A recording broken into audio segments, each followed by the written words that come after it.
yang menjerat Buniani karena tuduhan penghasutan terkait SARA. Kita sudah bersama dengan pelapor Buniani, yaitu koordinator advokat muda Ahok Jarot, Muanas Al-Aidid, dan di luar studio kami sedang bersiap menghubungi Aldwin Hardian, kuasa hukum Buniani. Pak Aldwin bersama kami dengan Riko.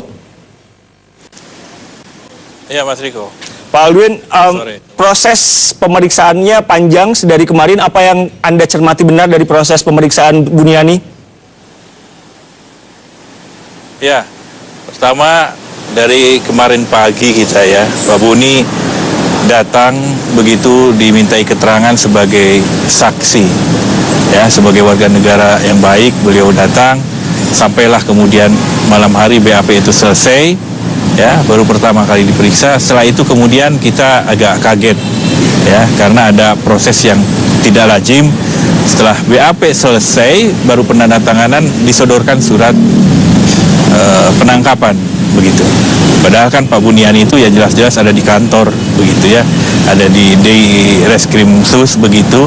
Sebetulnya hal itu juga tidak perlu dilakukan begitu. Jadi kan itu, tidak ditahan Pak Aldwin. Yang kedua tidak ditahan, tapi kan 1 kali 24 jam ya tertahan di Polda Metro kan.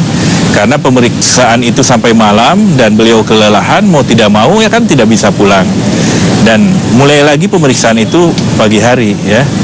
Dan artinya ketika dinyatakan diberikan surat penangkapan, posisinya sudah tersangka.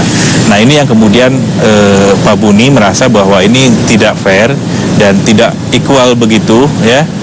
Artinya ada proses yang tidak lazim. Kenapa kemudian seperti yang tidak dijanjikan bahwa tempo hari kan kepolisian sempat melontarkan bahwa kurang lebih sama prosesnya dengan Pak Ahok, bahwa akan digelar perkara secara terbuka ya, saling mengkonfirmasi saksi ahli dan lain sebagainya begitu. Nah, itu tidak berlaku kepada Pak Buniani begitu.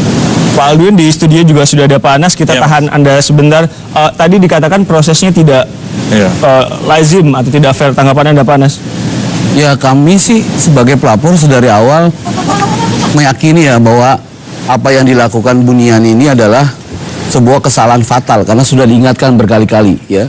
Jadi jangan menutupi satu peristiwa sesungguhnya ya, itu yang makanya kita laporkan supaya kemudian publik tahu ya, apakah yang kemudian menjadi penyebab kegaduhan dan keresahan yang terjadi selama belakangan ini. Sah-sah saja kalau kuasa hukum yang kemudian mengatakan bahwa itu tidak lazim. Artinya kalau memang itu dianggap sebuah keberatan, ada mekanisme hukumnya tersendiri. Oke, kan. Jadi yang Anda masalahkan sekarang kan matching dengan kepolisian, bukan videonya ya.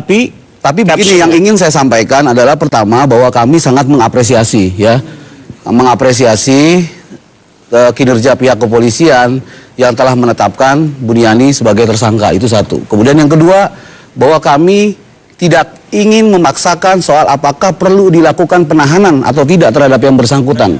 Karena itu merupakan kewenangan diskresi dari pihak kepolisian ya, berdasarkan undang-undang, ya berdasarkan KUHP, bahwa yang bersangkut ya, bahwa institusi ini diberikan kewenangan, ada hak subjektif, ada hak objektif ya, kemudian bila mana dilakukan satu proses pencekalan, bila kemudian ini itu dirasa perlu, itu sebagai pelapor, silakan ya, sebagai Pak Aldwin silakan. Sebagai relawan.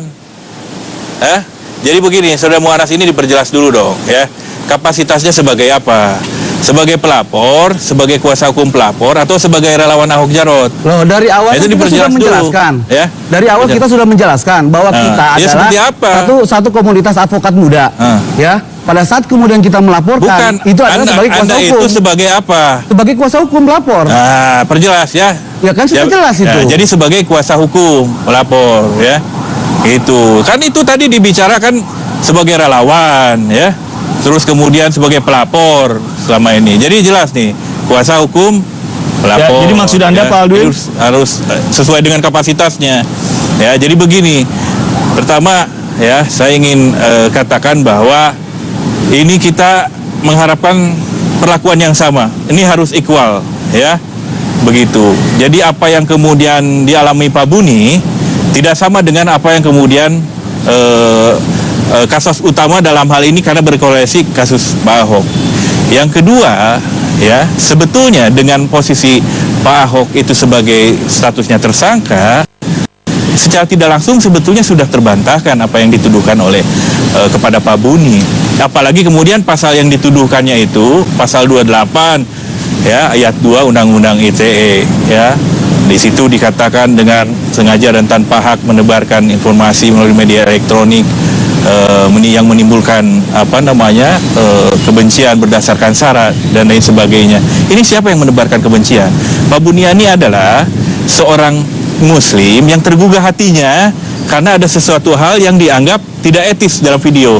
Dia ingin mengajak netizen untuk berdiskusi. Nah, betul. Nanti mungkin ada beberapa hal yang perlu saya tanggapi. Jangan diputus juga dong. Beberapa akun, jangan beberapa diputus. akun, ada alur cerita yang kemudian 5 sampai 10 itu.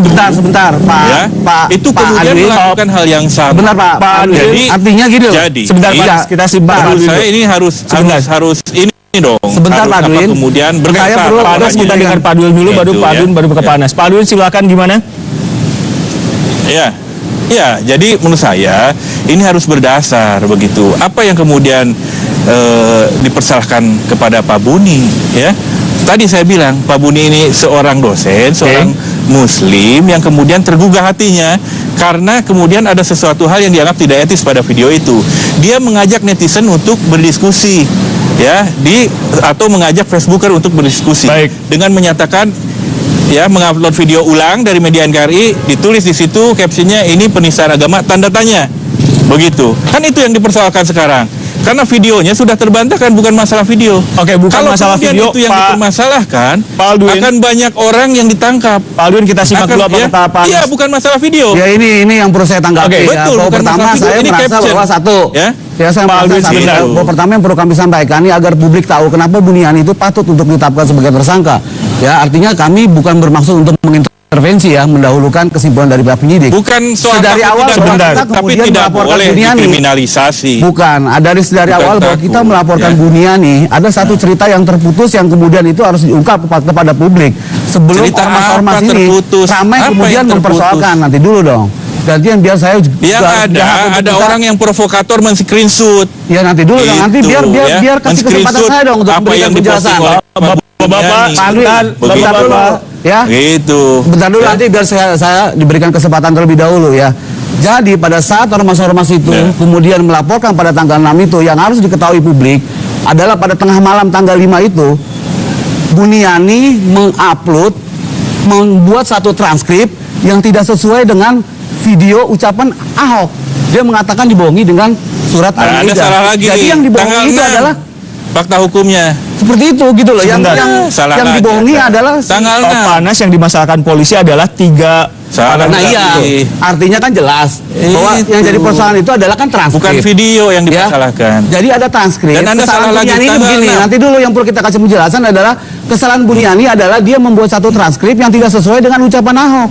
Ahok tidak pernah berbicara seperti itu, tapi itu bukan oleh Buniani. Pak Adwin gimana tadi salah saja apa? Gitu loh. Bisa nggak dilakukan forensik terhadap Facebook pada hari itu? Pertama itu nggak ada Facebooknya dia. Itu tanggal 6 dia mengupload ulang ya, mengupload ulang tanggal 6. Yang kedua itu bukan transkrip. Kalau Pak Buni menulis transkrip, itu sudah diakuin sama Buniani transkrip. Di pun sudah diakuin bahwa dia salah. Menghilangkan kata pakai. Tidak. Jadi jangan di BAP kita ralat semua. Jangan membuat publik jadi bingung gitu loh. Jadi itu adalah bukan transkrip yang kemudian menilai apa yang dilakukan oleh Buniani. Bapak-bapak, maaf ya, bukan transkrip. Kita berdua tidak bisa mendengar suara Anda masing-masing. Intisari dan pendapat pribadi. Ingat, bukan transkrip. Dan itu sudah diralat di BAP dimanapun, dicek fakta hukumnya. Itu pengakuan Buniani adalah caption, intisari, dan pendapat pribadi. Kalau itu kemudian transkrip, ya, itu kemudian harus utuh dari awal sampai akhir, dan dia tulis ini adalah transkrip. Pak Adwin, itu dia tidak melakukan. Pak Adwin, itu yang dibahas kepolisian tadi adalah yang dimasalahkan 3 paragraf dan yang ada di dalam kurungnya, artinya ditambahkan. Menurut Anda? Betul. Ya, itu intisari. Kalau intisari itu di situ sudah intisari itu kata yang acak dalam video, bukan transkrip, dan sudah bercampur dengan pendapat pribadi. Begitu. Itu kemudian intisari. Dan jadi bukan transkrip. Dan semua orang melakukan hal yang sama. Ya, Tahan nanti dulu Pak penjara Aldwin. bisa penuh. Panas itu adalah Karena kita intisari. akan lacak Ya, kalau alasan sih akun-akun bisa aja dibuat-buat yang ya. mengkritisi Silakan video saja, sebelum alasan tanggal semua orang bisa dibuat-buat kalau dia dalam kondisi banyak betul. yang salah ya. Tapi Banyak satu betul. fakta yang gak terbantah, Begitu. publik tahu Jadi bahwa ini, Buniani tidak sudah mengakui ini kok dua di orang transkrip. sebentar. Ketika Pak Aldwin dan Pak Anas Begitu. berbicara dalam Ya. bersamaan, publik juga tidak bisa mendengar jelas. Saya kasih harus satu-satu. Pak Anas sekarang. Ya. Ya, bagi kami Ya. jelas ya, persoalan apakah itu transkrip atau bukan, silakan Pak kuasa hukumnya kemudian menolak bahwa itu bukan transkrip. Tapi Buniani sudah mengakui Ya, bahwa itu transkrip dan dia sudah menghilangkan kata pakai dan dia Ya. kemudian minta Ya, maaf sekarang atas tidak tindakannya itu mengakui. dan diakui Ya, dalam salah jadi satu stasiun TV. ini harus kan seperti itu. Nah, nanti apakah itu bukan transkrip atau enggak, nanti proses pembuktian di persidangan. Baik, Kan Pak seperti Aldwin. itu. Iya, iya. Ya, Mas. Ini tetap Ya, bagaimana? pada transkrip intinya kalau Pak Anas bilang. Jadi begini, itu bukan transkrip dan itu di BAP dari awal sampai akhir pun sudah dinyatakan itu adalah caption, itu adalah intisari dan pendapat pribadi. Ya, kalau transkrip kan harus utuh dan ditulis. Ini adalah transkrip Pak Ahok. Baik, Pak Aldwin. Semua orang menyalahkan langkah hal yang hukum sama. apa yang kemudian akan dilakukan saya selanjutnya? sudah kasih bukti beberapa akun sebelum tanggal 6 Pak Buniani mengupload ulang dari media NKRI, itu akun banyak yang mengkritisi dan tidak sama dengan apa yang dikatakan Baik, di video. Pak Kan Aldwin. sudah kita itu sudah sampaikan ke kepolisian dan sudah disita oleh kepolisian. Nah, Aldwin. mudah-mudahan itu menjadi faktor bukti utama begitu. Ya. Baik, kita sudah tangkap maksud Anda Pak Anas. Ya, Mas. Ya, tapi Ya. perlu saya luruskan adalah ini jangan sampai gagal paham juga, yang kita persoalan ini bukan cuma video, tapi persoalannya transkrip. Satu-satunya orang yang membuat Tidak ada transkrip dengan video. menghilangkan Kita kata pakai itu mengawal cuma si jadi- Buniani. Nggak ada yang lain. Silakan, bisa nggak buktikan? Ada nggak orang lain? Salah. Salah Salah. itu. Buktikan, Itu yang harus mana? kita Ya. Apapun luruskan. yang Anda Oh, berdua katakan, kita akan sama-sama buktikan. menunggu proses hukumnya seperti apa. Terima kasih telah bergabung dan berdialog bersama kami di Kompas Petang. Hangat sekali dialognya Pak Anas. Terima kasih Pak Aldwin juga. Terima kasih. Kita akan berbincang di lain kesempatan. Usai jeda, ratusan pengungsi